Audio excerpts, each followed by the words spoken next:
election would be held as early as probably December this year.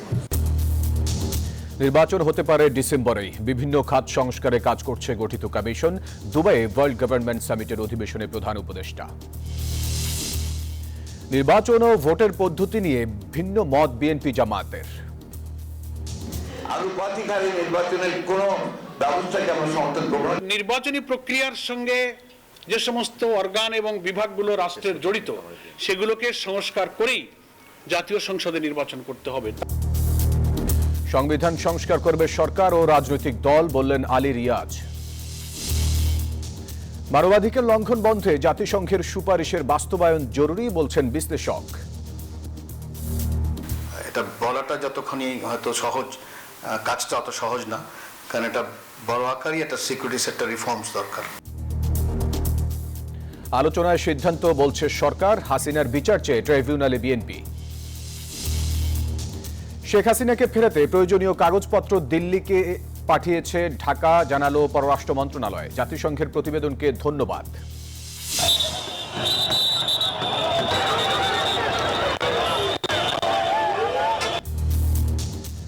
শাহবাগে জলকামানের পানি ছিটিয়ে সরিয়ে দেওয়া হলো আন্দোলনকারীদের। নিয়োগ না পাওয়া পর্যন্ত আন্দোলন চালিয়ে যাওয়ার ঘোষণা। রাতে ওয়াশিংটনে ট্রাম্প মোদির বৈঠক। আলোচনায় আসতে পারে বাংলাদেশ প্রসঙ্গ। চীনকে মোকাবেলায় নির্ধারিত হতে পারে দুই দেশের কৌশল। এবং চ্যাম্পিয়ন্স ট্রফিতে খেলতে রাতে ঢাকা ছাড়ছে টাইগাররা। একাদশের সুযোগ পেলে নিজের সেরাটা দিয়ে পঞ্চপাণ্ডবের অভাব দূর করতে চান ইমন।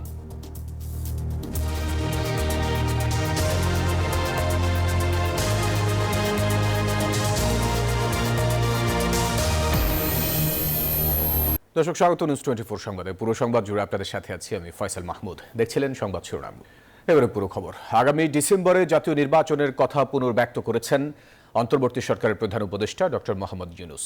তিনি বলেছেন, ঐকমত্য কমিশনের মাধ্যমে রাজনৈতিক দলগুলোর মতামতের ভিত্তিতে হবে প্রয়োজনীয় সংস্কার এবং এই সংস্কার শেষেই হবে আগামী নির্বাচন। ওয়ার্ল্ড গভর্নমেন্ট সামিটের প্ল্যানারি সেশনে তিনি সাফ জানিয়েছেন, নেতৃত্ব দীর্ঘায়িত করার কোনো আগ্রহ নেই তার। নির্বাচন শেষে ফিরতে চান নিজের কাজে। ওয়ার্ল্ড গভর্নমেন্ট সামিটে অংশ নিতে এখন সংযুক্ত আরব আমিরাতে প্রধান উপদেষ্টা ডক্টর মোহাম্মদ ইউনূস। সামিটের প্ল্যানারি সেশনে সিএনএন-এর সাংবাদিক বেকি এন্ডারসনের সঙ্গে ইন্টারঅ্যাকশন সেশনে বাংলাদেশের জাতীয় নির্বাচন নিয়ে সরকারের পরিকল্পনার কথা তুলে ধরেন প্রধান উপদেষ্টা। সাক্ষাৎকারে প্রধান উপদেষ্টা বলেন, রাষ্ট্র পুনর্গঠনে বেশ কয়েকটি সংস্কার কমিশন গঠন করা হয়েছে। তার নেতৃত্বে গঠন করা হয়েছে জাতীয় ঐকমত্য কমিশন। ডক্টর ইউনূস বলেন, নির্বাচনের আগে কতটুকু সংস্কার চায় রাজনৈতিক দলগুলো তা নিয়ে একটি পৃথক সনদ হবে। এরপর অনুষ্ঠিত হবে জাতীয় নির্বাচন। So now we have what we call consensus building commission. So that we go to the political parties and so on, see which are the recommendations all agree, so that we take it as a charter and then implement that at board election. Election will be held as early as probably December this year. Any intention to continue in a leadership position? I still not the one to look at. I made it very clear. When my job is done, hand over the responsibility to the elected government, I go back to what I enjoy doing most. অধ্যাপক ইউনূস বলেন, বাংলাদেশের পূর্ববর্তী সরকার যে গণহত্যা করেছে জাতিসংঘের প্রতিবেদনেই তার প্রমাণ রয়েছে। পূর্বের ব্যাপক লুটপাট এবং দুর্নীতির বিরুদ্ধে আগামীতে নতুন বাংলাদেশ গড়ে তোলার কথা বলেন প্রধান উপদেষ্টা। Broad international support that we got from everywhere. Everybody wanted to support that to rebuild. We say we want to build a new Bangladesh. The old Bangladesh is completely corrupt. It's a corruption-ridden. Doctor Yunus বলেন, গত 16 বছর বাংলাদেশে কারচুপির নির্বাচন হয়েছে, তাই আগামীতে একটি অবাধ, সুষ্ঠু এবং নিরপেক্ষ নির্বাচন দিতে প্রতিজ্ঞাবদ্ধ তার সরকার। শাহ আলী জয়, নিউজ 24, ঢাকা। পূর্ণাঙ্গ সংস্কার ছাড়া কোনো নির্বাচন নয়, ইসিকে সাফ জানালো জামায়াত ইসলামী। বৃহস্পতিবার ইসির সাথে বৈঠকে নির্বাচন নিয়ে দলের অবস্থান জানান সেক্রেটারি জেনারেল মিয়া গোলাম পরোয়ার। তিনি বলেন, জাতীয় ভোটের আগে স্থানীয় নির্বাচন চায় জামাত। বিদ্যমান নিবন্ধন আইনও বাতিল দাবি করে দলটি। আদালত জামাতের নিবন্ধন অবৈধ ঘোষণার এক যুগ পর নির্বাচন কমিশনের সাথে জামাতের বৈঠক। দলটির সেক্রেটারি জেনারেলের নেতৃত্বে 4 সদস্যের প্রতিনিধি দল বৃহস্পতিবার যান নির্বাচন কমিশনে। সেখানে প্রধান নির্বাচন কমিশনারের নেতৃত্বে পূর্ণাঙ্গ কমিশনের সঙ্গে বৈঠকে বসেন তারা। বৈঠকে জামাতে ইসলামের পক্ষ থেকে 23 দফা দাবি ইসির কাছে দাখিল করা হয়। পরে জামাতের সেক্রেটারি জেনারেল অধ্যাপক মিয়া গোলাম পারোয়ার জানান, সংস্কার পূর্ণ করে সরকারের নির্দিষ্ট সময়ের মধ্যে নির্বাচন দিলে আপত্তি নেই জামাতের। No election without reform. অন্তত নির্বাচনী প্রক্রিয়ার সঙ্গে যে সমস্ত অর্গান এবং বিভাগগুলো রাষ্ট্রের জড়িত সেগুলোকে সংস্কার করেই জাতীয় সংসদে নির্বাচন করতে হবে। তা না হলে এই নির্বাচন নিরপেক্ষ হবে না। নির্বাচনকে নিরপেক্ষ করার প্রয়োজনে যে সংস্কারটুকু ন্যূনতম প্রয়োজন, তার জন্য যতটুকু সময় যৌক্তিক প্রয়োজন হবে জামাত ইসলামী সে সময় দিতে প্রস্তুত। বিদ্যমান নিবন্ধন আইন সংবিধানের সাথে সাংঘর্ষিক উল্লেখ করে আরপিও বাতিল চান জামাতের সেক্রেটারি জেনারেল। 91 যে অনুচ্ছেদ আছে সেটা গত সরকার বেআইনিভাবে নির্বাচন কমিশনের এই অধিকারকে তারা খর্ব করেছিল, রাজনৈতিক উদ্দেশ্যে তারা খর্ব করেছিল। এত কঠিন শর্তগুলো দিয়ে এই আইনটা করা হয়েছে যে সকল রাজনৈতিক দলের এত কঠিন শর্ত পূরণ করে রাজনীতি করার অধিকার কিন্তু খর্ব করা হচ্ছে। এজন্য আমরা এটা বলেছি যে এই আইনটা বাংলাদেশের সংবিধানের সাথে সাংঘর্ষিক, এটা বাতিল করা উচিত। সংস্কারের দাবির পাশাপাশি দলটি 300 আসনের নির্বাচনে প্রস্তুতি নিচ্ছে বলে জানান এই জামায়াত নেতা। 300 আসনে নির্বাচন করার সক্ষমতা জামাত ইসলামের আছে। সামিয়া মাহতাব রোজা, নিউজ 24, ঢাকা। শেখ হাসিনা ফ্যাসিস্ট এবং গণহত্যাকারী, তা জুলাই বিপ্লব নিয়ে জাতিসংঘের প্রতিবেদনে প্রমাণিত হয়েছে।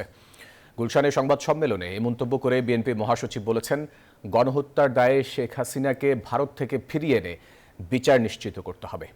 আওয়ামী লীগ নিষিদ্ধ হবে কিনা সে বিষয়ে জনগণ সিদ্ধান্ত নেবে বলে মনে করেন তিনি।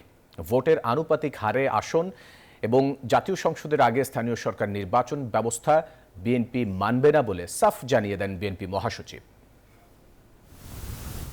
বিএনপি চেয়ারপারসনের গুলশান কার্যালয়ে ঢাকাস্থ ব্রিটিশ ভারপ্রাপ্ত হাইকমিশনার জেমস গোল্ডম্যানের সঙ্গে বৈঠক করেন মির্জা ফখরুল ইসলাম আলমগীর। ঘণ্টাব্যাপী বৈঠক শেষে বিএনপি মহাসচিব জানান, দুই দেশের স্বার্থ সংশ্লিষ্ট বিষয় এবং আগামী নির্বাচন প্রসঙ্গে বৈঠকে আলোচনা হয়েছে। সাংবাদিকদের প্রশ্নের জবাবে মির্জা ফখরুল বলেন, জুলাই বিপ্লব নিয়ে জাতিসংঘের প্রতিবেদনে প্রমাণিত হয়েছে শেখ হাসিনা ফ্যাসিস্ট এবং গণহত্যাকারী। শেখ হাসিনা ও তার দোসরদের বিচার নিশ্চিত করার দাবি জানান তিনি। জাতিসংঘের যে পর্যবেক্ষণ কমিটি এসেছে তাদের যে রিপোর্টটা, সেই রিপোর্টটাকে আমি ধন্যবাদ জানাতে চাই যে তারা সঠিকভাবেই বলেছেন যে একজন ব্যক্তি, বিশেষ করে ফ্যাসিস্ট হাসিনার নির্দেশেই সমস্ত হত্যাকাণ্ডগুলো ঘটেছে। তো এটা প্রমাণিত হয়ে গেছে যে হাসিনা একজন ফ্যাসিস্ট এবং তিনি এই দেশের মানুষের অত্যাচার করেছেন, নির্যাতন করেছেন, গণহত্যা করেছেন। তো তাকে অবিলম্বে আমরা আজকে এখান থেকে চাইবো যে ভারত সরকার তাকে ফেরত দিয়ে বাংলাদেশ সরকারের হাতে দেবে এবং তাকে এখানে বিচারের আওতায় নিয়ে আসা হবে। কোন রাজনৈতিক দলকে নিষিদ্ধ করা থেকে বিরত থাকতে জাতিসংঘের পরামর্শ বিষয়ে মির্জা ফখরুল বলেন, কোন দল রাজনীতি করতে পারবে কি পারবে না সে বিষয়ে সিদ্ধান্ত নেবে জনগণ। কোন পার্টি নিষিদ্ধ হবে, কোন পার্টি কাজ করবে, কোন পার্টি কাজ করবে না, পিপল উইল ডিসাইড। যে মানুষ নির্ধারণ করবে যে কোন পার্টি থাকবে কি থাকবে না, কোন পার্টি নির্বাচন করবে কি করবে না। আনুপাতিক হারে নির্বাচনের ব্যবস্থা ও জাতীয় সংসদ নির্বাচনের আগে স্থানীয় সরকার নির্বাচনের বিপক্ষে দলের অবস্থান তুলে ধরেন তিনি। অত্যন্ত একেবারে জোরালো ভাবে বিরোধী। আনুপাতিক হারে নির্বাচনের কোন ব্যবস্থাকে আমরা সমর্থন করবো না, কারণ এখানকার মানুষ এটা অভ্যস্ত না, প্রশ্নই উঠতে পারে না। সমস্ত রাজনৈতিক বিবেচনায় দেশকে আরো ভঙ্গুর অবস্থা নিয়ে যাওয়ার একটা পরিকল্পনা ছাড়া কিছু নয়।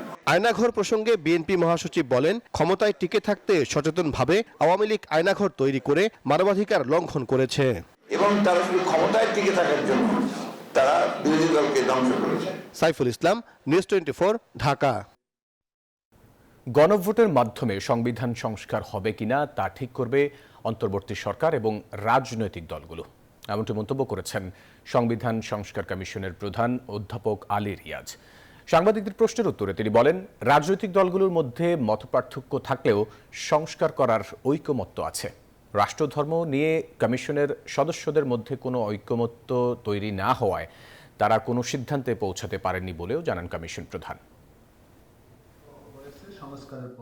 সংবিধান সংস্কার কমিশনের সুপারিশমালা গণমাধ্যমকে জানাতে কমিশনের এই প্রেস ব্রিফিং। উপস্থিত ছিলেন কমিশন প্রধান অধ্যাপক আলী রিয়াজ সহ অন্যান্য সদস্যরা।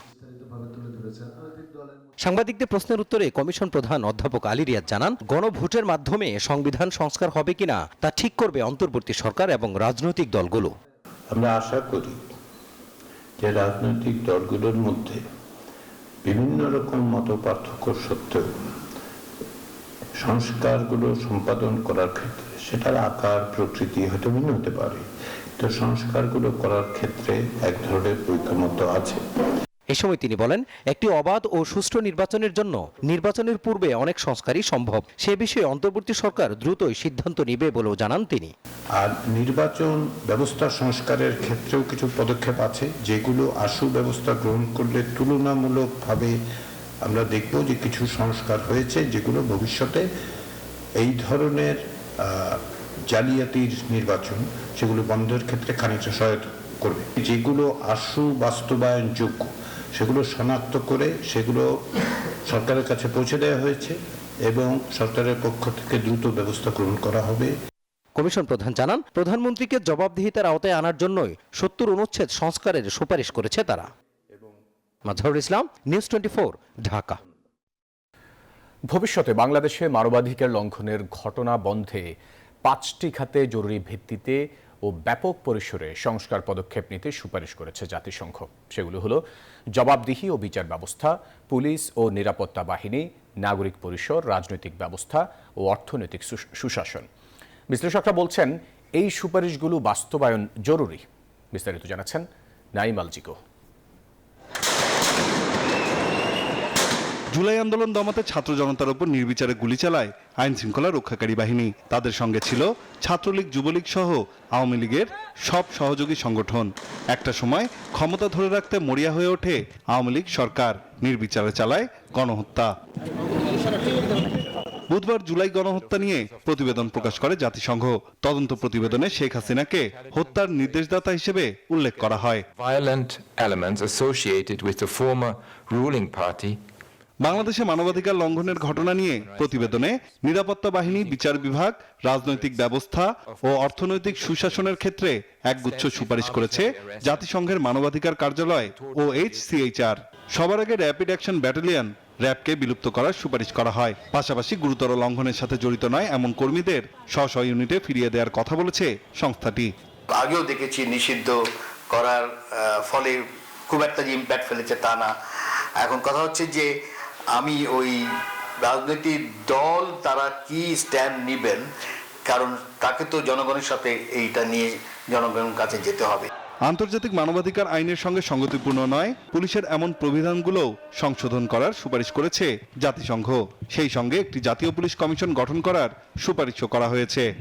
এখন বোঝাই যাচ্ছে যে এই সরকারিকরণ যেটা হয়েছে এবং এটা ওভার দি ইয়ার্সই হয়তো হয়েছে, এখন কিভাবে বেসরকারিকরণ করা হবে এটা বলাটা যতক্ষণই হয়তো সহজ, কাজটা অত সহজ না, কারণ এটা বড় আকারই একটা সিকিউরিটি সেক্টর রিফর্মস দরকার। বর্ডার গার্ড বাংলাদেশ বিজিবিকে কেবল সীমান্ত রক্ষার কাজে রাখার সুপারিশ করা হয়েছে। অন্য কাজে নিয়োগ না করে ডিজিএফআইকে সামরিক গোয়েন্দা তৎপরতার মধ্যে সীমাবদ্ধ করা এবং আইনি ক্ষমতা ঠিক করে দেওয়ার কথা বলেছে জাতিসংঘ। একই সঙ্গে আনসার ভিডিপির উপর সামরিক বাহিনীর নিয়ন্ত্রণ রোধ করে তাদেরকে আইন শৃঙ্খলা রক্ষার কাজে সহায়ক হিসেবে কাজে লাগানোর সুপারিশ করেছে জাতিসংঘের মানবাধিকার কার্যালয়। বিলুপ্ত করার সুপারিশ করা হয় টেলিযোগাযোগ নজরদারি জাতীয় সংস্থা ন্যাশনাল টেলিকমিউনিকেশন মনিটরিং সেন্টার NTMC-কেও। সশস্ত্র বাহিনীকে নিরাপত্তার কাজে ব্যবহারের ক্ষেত্রে সীমারেখা ঠিক করার সুপারিশ করা হয়েছে। অভ্যন্তরীণ নিরাপত্তার কাজে নিযুক্ত করলেও অল্প সময়ের জন্য করার কথা বলা হয়েছে প্রতিবেদনে। এই বিষয়ে দ্রুত একটা অধ্যাদেশ পাশ করার সুপারিশও করেছে জাতিসংঘ। বিশেষজ্ঞরা বলছেন আইন শৃঙ্খলা রক্ষাকারী বাহিনীগুলোর একটি নির্দিষ্ট দলের প্রতি আনুগত্য প্রকাশের কারণেই মানবাধিকার লঙ্ঘনের এত বড় ঘটনা ঘটেছে। তবে নিষেধাজ্ঞা না আসলেও ভবিষ্যতে এসব সংস্থার উপর কড়া নজর থাকবে বলেও মনে করছেন তারা। একটা বড় নজর থাকবে যে ওই দলীয়করণ থেকে পরিবর্তনটা হচ্ছে কিনা, হলে কি হওয়ার কথা। জাতিসংঘের এমন প্রতিবেদনকে সাধুবাদ জানিয়েছে সরকার। বৈঠকের মাধ্যমে তাদের দেয়া সুপারিশ বিষয়ে সিদ্ধান্ত নেওয়া হবে বলেও সরকারের পক্ষ থেকে জানানো হয়। নাইম আলচিকো, নিউজ 24, ঢাকা। র্যাব, বিজিবি এবং ডিজিএফআই এর বিষয়ে জাতিসংঘের প্রস্তাবকে সরকার সমর্থন ও স্বাগত জানিয়েছে বলে জানান স্বরাষ্ট্র উপদেষ্টা জাহাঙ্গীর আলম চৌধুরী। এ বিষয়ে আলোচনা করে পরবর্তী সিদ্ধান্ত নেওয়া হবে বলেও জানান তিনি। ইনকোয়ারিটা আমরা তো সবাই তো স্বাগতম জানিয়েছি, এটা আমরা তো এটা সবাই আমাকে সরকারের পক্ষ থেকে তো তাদের এটা ওয়েলকাম করা হয়েছে, তারা একটা ভালো কাজ করছে। তারপরে আমরা বসে আমরা একটা ডিসিশন নেব। শেখ হাসিনা সহ সব আসামিকে বিচারে জাতিসংঘের প্রতিবেদন হবে অকাট্য দলিল, এমনটি মন্তব্য করেছেন ট্রাইব্যুনালের চিফ প্রসিকিউটর। এদিকে জুলাই গণহত্যার অভিযোগে ট্রাইব্যুনালে শেখ হাসিনার বিচার চেয়েছে বিএনপি। জুলাই আন্দোলনে দলটির 848 নেতাকর্মী প্রাণ দিয়েছে বলেও ট্রাইব্যুনালকে জানায় দলটি।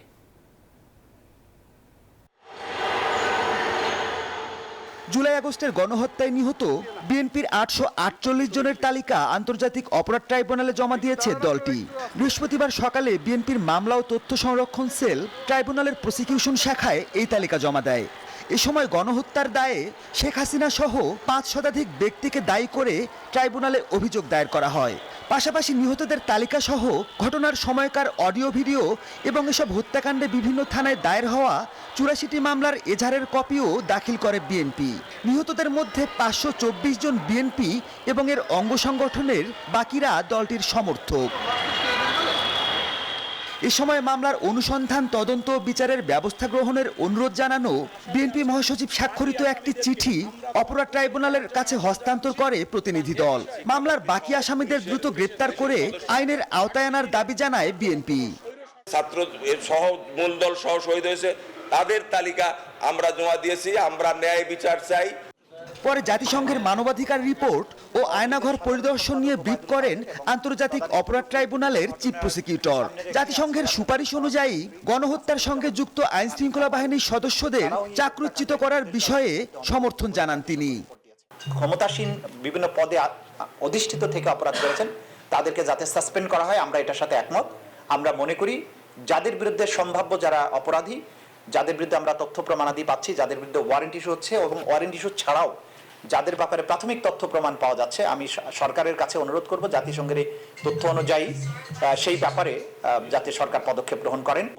চিফ প্রসিকিউটর বলেন, কতটা পৈশাচিকভাবে মানুষের উপর নির্যাতন করা হয়েছে তার প্রমাণ এই আয়নাঘর। এই বন্দিশালাগুলো ভিজিট না করলে একজন মানুষের পক্ষে। জুলাই হত্যাকাণ্ডের বিচারে ট্রাইব্যুনাল যথেষ্ট আন্তরিক, তাই আইসিসিতে যাওয়ার প্রয়োজন নেই জানান তাজুল ইসলাম। আইসিসিতে যাবার প্রয়োজন নেই, জাতিসংঘ যখন তদন্ত করে আপনাকে স্বীকৃতি দিচ্ছে যে এখানে এটা হয়েছে, এই প্রমাণটি আন্তর্জাতিক অপরাধ ট্রাইব্যুনালের তদন্ত সংস্থার মাধ্যমে একটা এভিডেন্স হিসেবে ট্রাইব্যুনালে আসবে। মাহমুদুল হাসান, নিউজ 24, ঢাকা। সময় হলো একটা বিরতির, সাথে থাকুন। নিউজ 24 সংবাদে আবার স্বাগত। বন্দি বিনিময় চুক্তির আওতায় শেখ হাসিনাকে দেশে ফেরাতে প্রয়োজনীয় কাগজপত্র দিল্লিতে পাঠিয়েছে ঢাকা। পররাষ্ট্র মন্ত্রণালয়ের মুখপাত্র মোহাম্মদ রফিকুল আলম জানান, এ বিষয়ে ভারতের উত্তরের আশা করছে বাংলাদেশ। বলেন, দিল্লিতে হাইকমিশনার নিয়োগের ব্যাপারেও আসেনি ভারতের জবাব। অন্যদিকে জুলাই অভ্যুত্থান নিয়ে প্রতিবেদন প্রকাশে জাতিসংঘের মানবাধিকার বিষয়ক হাই কমিশনকে ধন্যবাদ জানিয়েছে পররাষ্ট্র মন্ত্রণালয়। সাবেক প্রধানমন্ত্রী শেখ হাসিনাকে দেশে ফেরাতে ভারতকে চিঠি পাঠানো হলেও এখনো কোনো জবাব পায়নি বাংলাদেশ। তবে এবার শেখ হাসিনাকে দেশে ফেরাতে দিল্লিতে প্রয়োজনীয় নথি পাঠিয়েছে ঢাকা। অনুসন্ধানকালে বাংলাদেশ সরকারের বৃহস্পতিবার পররাষ্ট্র মন্ত্রণালয়ের সাপ্তাহিক ব্রিফিংয়ে মুখপাত্র রফিকুল আলম জানান, কূটনৈতিক চিঠির সঙ্গে প্রয়োজনীয় সব কাগজ পাঠানো হয়েছে। সাবেক প্রধানমন্ত্রী শেখ হাসিনাকে ফিরিয়ে আনার জন্য এক্সট্রাডিশন ট্রিটির অধীনে সংশ্লিষ্ট মন্ত্রণালয় থেকে প্রাপ্ত চুক্তিতে উল্লেখিত প্রয়োজনীয় ডকুমেন্টস ও তথ্যাদি ভারত সরকারকে প্রেরণ করা হয়েছে। এই সময় জুলাই গণ অভ্যুত্থান নিয়ে বিস্তারিত তদন্ত প্রতিবেদনের জন্য জাতিসংঘের মানবাধিকার কমিশনকে ধন্যবাদ জানিয়েছে পররাষ্ট্র মন্ত্রণালয়। এই কম্প্রিহেন্সিভ ওয়ার্ক এবং ডিটেইলড রিপোর্টের জন্য আমরা ফ্যাক্ট ফাইন্ডিং টিম এবং জাতিসংঘের মানবাধিকার বিষয়ক হাই কমিশনারের কার্যালয়কে ধন্যবাদ জানাই। মুখপাত্র আরও জানান, দিল্লিতে নতুন হাইকমিশনার নিয়োগের জন্য আবেদন করা হলেও এই বিষয়ে এখনো জবাব আসেনি ভারতের। ভারতের পক্ষ থেকে আমরা প্রমা চৌধুরী, নিউজ 24, ঢাকা। নিয়োগ পুনর্বহালের দাবিতে অষ্টম দিনের মতো আন্দোলন করছেন প্রাথমিক সহকারী শিক্ষক পদে সুপারিশপ্রাপ্তরা। বৃহস্পতিবার শাহবাগ মোড়ে অবস্থান নিলে সায়েন্স ল্যাব হয়ে মৎস্য ভবনমুখী সড়কে যান চলাচল বন্ধ হয়ে যায়। পরে পুলিশ তাদের লাঠিচার্জ ও জলকামান নিক্ষেপ করে সড়ক থেকে সরিয়ে দেয়। তারপরও আন্দোলনকারীদের জাদুঘরের সামনে অবস্থান করতে দেখা গেছে। তারা বলছেন, নিয়োগ না হওয়া পর্যন্ত আন্দোলন চালিয়ে যাবেন। এভাবেই আন্দোলনরত প্রাথমিক সহকারী শিক্ষক পদে সুপারিশপ্রাপ্তদের উপর চড়াও হয় পুলিশ। লাঠিচার্জ ও জল কামান দিয়ে পানি নিক্ষেপ করে সরিয়ে দেওয়ার চেষ্টা করে। এ সময় আটক করা হয় কয়েকজনকে। দুপুর 1:30টার দিকে শাহবাগ মোড় অবরোধ করে তারা। এতে শাহবাগ থেকে সায়েন্স ল্যাবের দিকের সড়কে যান চলাচল বন্ধ হয়ে যায়। আধা ঘন্টা পর পুলিশ মাঠে নামে তাদেরকে ছত্রভঙ্গ করতে। আমরা আজকে যোগদান না নিয়ে ফিরবো না, যতক্ষণ না আমাদের যোগদান হবে ততক্ষণ আমরা রাজপথ ছাড়বো না।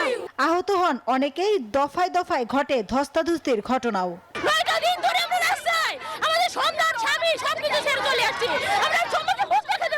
পুলিশ আমাদের শান্তিপূর্ণ আন্দোলনে বাধা বিঘ্ন করেছে, আমাদের লাঠিচার্জ দিয়েছে, জলকামান দিয়েছে, অনেক ভাই বোনকে থানায় আটক করেছে। হঠাৎ লাঠিচার্জ করা হলেও বিষয়টি অস্বীকার করে পুলিশ জানায় তাদের সরে যেতে বারবার অনুরোধ করা হয়েছে। এর আগেও তারা মরে আসছিল, তখন আমরা তাদেরকে পানি মেরে আমরা কিছু লোক ওদেরকে ধরছিলাম, তারপরে আমরা ছেড়ে দিয়েছি। তারা আর এখানে আসবে না কথা দিয়েছে, গতকাল থেকে তারা ওইখানে ছিল। আমরা বলেছিলাম আপনারা ওইখানেই থাকেন, মোড়ে আসবেন না। 2023 সালের বিধিমালা অনুযায়ী নিয়োগ প্রক্রিয়ার প্রথম 2 ধাপের সুপারিশপ্রাপ্তরা কর্মস্থলে যোগদান করেছেন আগেই। ঢাকা ও চট্টগ্রাম বিভাগের তৃতীয় ধাপের 6500-এরও বেশি সুপারিশপ্রাপ্তদের নিয়োগ হাইকোর্টের আদেশে স্থগিত করা হয়। মাসুদুল আবনী, নিউজ 24, ঢাকা। সময় হলো আর একটা বিরতির, সাথেই থাকুন। আবারও স্বাগত সংবাদে। টঙ্গীর তুরাগ নদীর তীরে চলছে সাতপন্থীদের বিশ্ব ইজতেমার দ্বিতীয় পর্বের শেষ মুহূর্তের প্রস্তুতি। শুক্রবার ফজরের নামাজের পর আম বয়ানের মধ্য দিয়ে শুরু হবে দ্বিতীয় পর্বের আনুষ্ঠানিকতা। এরই মধ্যে ভারত, পাকিস্তান সহ বিভিন্ন দেশের মুসল্লিরা আসতে শুরু করেছেন। মুসল্লিদের পারাপারের জন্য তুরাগ নদীর ওপর ভাসমান ব্রিজ নির্মাণ করেছে সেনাবাহিনী ও বিআইডব্লিউটিএ। মুসল্লিদের নিরাপত্তায় যথাযথ ব্যবস্থা নিয়েছে প্রশাসন। কঠোর অবস্থানে থাকবে আইনশৃঙ্খলা বাহিনী। 16 ফেব্রুয়ারি আখিরি মোনাজাতের মধ্য দিয়ে শেষ হবে 58তম বিশ্ব ইজতেমার শেষ পর্ব।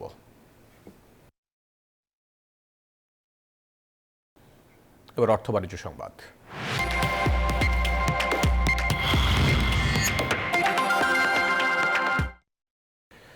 রাজধানীর ইন্টারন্যাশনাল কনভেনশন সিটি বসুন্ধরার আইসিসিবিতে দ্বিতীয় দিনের মতো চলছে 17তম আন্তর্জাতিক প্লাস্টিক মেলা। মেলায় প্রতিষ্ঠানগুলো গৃহস্থালিতে ব্যবহার্য প্লাস্টিকের পণ্য, প্যাকেজিং উপকরণ, খেলনা সামগ্রী, ওষুধ শিল্পের প্রয়োজনীয় উপকরণ, তৈরি পোশাক খাতের প্রয়োজনীয় পণ্য, ব্যাগ সহ বিভিন্ন প্রযুক্তি ও মেশিনারিজ প্রদর্শন করেছে। আরও 2 দিন চলবে এই মেলা। দর্শনার্থীদের জন্য প্রতিদিন বেলা 11টা থেকে সন্ধ্যা 7টা পর্যন্ত খোলা থাকবে। এবারে দেশি বিদেশি কোম্পানি মিলিয়ে প্রায় 800টিরও মতো স্টল রয়েছে।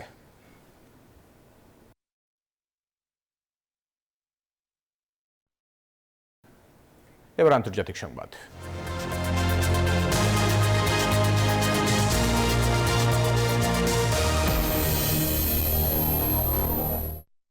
মার্কিন প্রেসিডেন্ট ডোনাল্ড ট্রাম্প ও ভারতের প্রধানমন্ত্রী নরেন্দ্র মোদীর বৈঠকে চোখ রাখছে বিশ্ববাসী। বৃহস্পতিবার রাতেই ওয়াশিংটনে তাদের আলোচনায় বসার কথা। ধারণা করা হচ্ছে বৈঠকে গুরুত্ব পাবে বাণিজ্য, শুল্ক ও ভিসা নীতি। উঠে আসতে পারে বাংলাদেশ প্রসঙ্গ। কদিন আগেই অবৈধভাবে যুক্তরাষ্ট্রে থাকা এক উড়োজাহাজ ভারতীয়কে ফেরত পাঠায় ডোনাল্ড ট্রাম্পের প্রশাসন।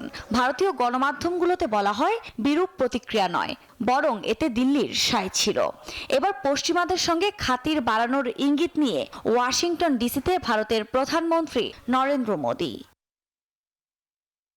2 দিনের সফরে পৌঁছে যুক্তরাষ্ট্রের গোয়েন্দা সংস্থার পরিচালক তুলসী গাবার্ডের সঙ্গে আলাপ সারেন মোদী। এবার দ্বিপাক্ষিক বৈঠক করার পালা মার্কিন প্রেসিডেন্ট ডোনাল্ড ট্রাম্পের সঙ্গে। দূরে তার বৈঠক হওয়ার কথা যুক্তরাষ্ট্রের স্থানীয় সময় বৃহস্পতিবার রাতেই। ট্রাম্প মোদির আলোচনায় কি কি বিষয় থাকতে পারে সেসব নিয়ে আলোচনা চলছে বিশ্বজুড়ে। বলা হচ্ছে ট্রাম্পের উচ্চ শুল্কের তীর এড়াতে চান মোদি, চান বাণিজ্যের ঝুড়ি আরও প্রসারিত করতে। আলোচনায় যে অভিবাসন ইস্যুও থাকবে তার বলার অপেক্ষা রাখে না। বলা হচ্ছে ট্রাম্প মোদির বৈঠকে উঠে আসতে পারে বাংলাদেশ প্রসঙ্গ, কারণ এই সুযোগে আঞ্চলিক বিষয়গুলো নিয়েও আলাপ সেরে নেবেন তারা। আর সেটা হলে অবধারিতভাবেই বাংলাদেশের পট পরিবর্তনের ইস্যু নিয়ে নাক গলাবেন 2 বিশ্বধর দেশের রাষ্ট্র ও সরকার প্রধান। ইউক্রেন ইউক্রেন রাশিয়া এবং হামাস ইসরায়েল সংঘাত বন্ধের বিষয়টিও আলোচনায় গুরুত্ব পেতে পারে। কানাঘুষা রয়েছে যুদ্ধ বন্ধে মধ্যস্থতাকারী হিসেবে কাজ করতে নরেন্দ্র মোদীকে প্রস্তাব দিতে পারেন ডোনাল্ড ট্রাম্প। আফরিন মৌ, নিউজ 24। সময় হলো আর একটা বিরতির, ফিরছি খেলার খবর নিয়ে, সাথে থাকুন। আবার স্বাগত সংবাদে। এবারে জানাবো খেলার সংবাদ।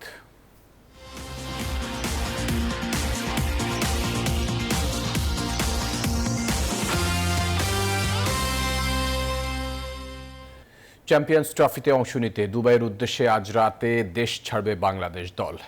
20 ফেব্রুয়ারি ভারতের বিপক্ষে ম্যাচ দিয়ে টাইগারদের মিশন শুরু। রাত 1টায় বাংলাদেশের স্কোয়াডে থাকা পুরো দল দুবাইয়ের বিমান ধরবে। এরপর টুর্নামেন্টের মূল লড়াইয়ে মাঠে নামার আগে নাজবুল হোসেন শান্তর দল একটি প্রস্তুতি ম্যাচ খেলবে আরব আমিরাতে। চ্যাম্পিয়ন্স ট্রফির জন্য সবাই যখন ওয়ানডে খেলে নিজেদের প্রস্তুতি সেরেছে, সেখানে টাইগাররা বিপিএলে নিজেদের তৈরি করেছে। তাই তো 17 ফেব্রুয়ারি দুবাইয়ে পাকিস্তান এ দলের বিপক্ষে প্রস্তুতি ম্যাচই ওয়ানডে ফরম্যাটে নিজেদের ঝালিয়ে নেওয়া একমাত্র সুযোগ। চ্যাম্পিয়ন্স ট্রফিতে একাদশে জায়গা পেলে নিজেকে প্রমাণ করতে চান টাইগারদের টপ অর্ডার ব্যাটার পারভেজ ইমন। পঞ্চপাণ্ডব যেভাবে দেশকে উজাড় করে দিয়েছেন, সেই পথেই হাঁটতে চান এই তরুণ ক্রিকেটার। জানান, দেশকে বড় মঞ্চে সফলতা এনে দেয়াই লক্ষ্য তাদের। 2021 সালে ঘরোয়া টি-20 লিগে দেশের প্রথম ব্যাটার হিসেবে দ্রুততম সেঞ্চুরি হাঁকিয়ে সবাইকে তাক লাগিয়ে দিয়েছিলেন ছোটদের বিশ্বকাপ জেতানো পারভেজ ইমন। তার এমন বিধ্বংসী ব্যাটিংয়ে মুগ্ধ হয়ে জাতীয় দলের দরজা খুলে দিয়েছিলেন সে সময়ে নির্বাচক প্যানেল। কিন্তু ইনজুরির ফাঁদে ওয়েস্ট ইন্ডিজ সিরিজে খেলা হয়নি এই টাইগারের। এরপর কেটে গেছে বেশ কয়েক বছর। জাতীয় দলে নিজের অবস্থান এখনো পাকা করতে পারেননি। টি-20তে বেশ কিছু ম্যাচ খেললেও ওয়ানডে ক্যাপ পরার অপেক্ষায় এই ব্যাটার। লিটন দাও ভালো প্লেয়ার, খুব ভালো প্লেয়ার। যেহেতু আমি আসছি, অবশ্যই একটা বড় রেসপন্সিবিলিটি, চেষ্টা করবো ইনশাল্লাহ ওই জায়গাটা পূরণ করার। সাকিব তামিমদের মতো বড় তারকাদের এখন আর জাতীয় দলের জার্সিতে মাঠে দেখা যাবে না। তবে তাদের অনুসরণ করে দেশকে আরো এগিয়ে নিতে চান পারভেজ ইমন। ওনারা অনেক দেশের জন্য অনেক ভালো খেলছেন, সো ওনাদের একটা স্মৃতি থেকে যাবে। বাট আমাদের দেশ হয়ে যদি কিছু অ্যাচিভমেন্ট করতে হয়, আমাদের পুরো টিমকে ভালো করতে হবে। শুধু 5-6জন ভালো খেলবে এইভাবে হয় না আসলে। বিপিএল শেষে তামিম ইকবাল খান ফ্যানদের উদ্দেশ্যে শুধু দেশকে সাপোর্ট করার যে কথা বলেছিলেন, তার সাথে সহমত জানালেন এই তরুণ। সিনিয়র ক্রিকেটাররা ওনারা নিজেরাও চায় এভাবে কোনো যেন সেপারেশন না আসে, সবাই আমরা দেশের জন্য খেলি। আগামী 20 ফেব্রুয়ারি ভারতের সাথে ম্যাচ দিয়ে চ্যাম্পিয়ন্স ট্রফির মিশন শুরু করবে বাংলাদেশ। প্রায় 8 বছর আগে চ্যাম্পিয়ন্স ট্রফির সেমিফাইনালে খেলা বাংলাদেশকে এ আসরে আরো বড় সাফল্য এনে দিতে চান এই ক্রিকেটার। সুখন সরকার, নিউজ 24, ঢাকা। এই ছিল সংবাদের সাথে থাকার ধন্যবাদ সবাইকে।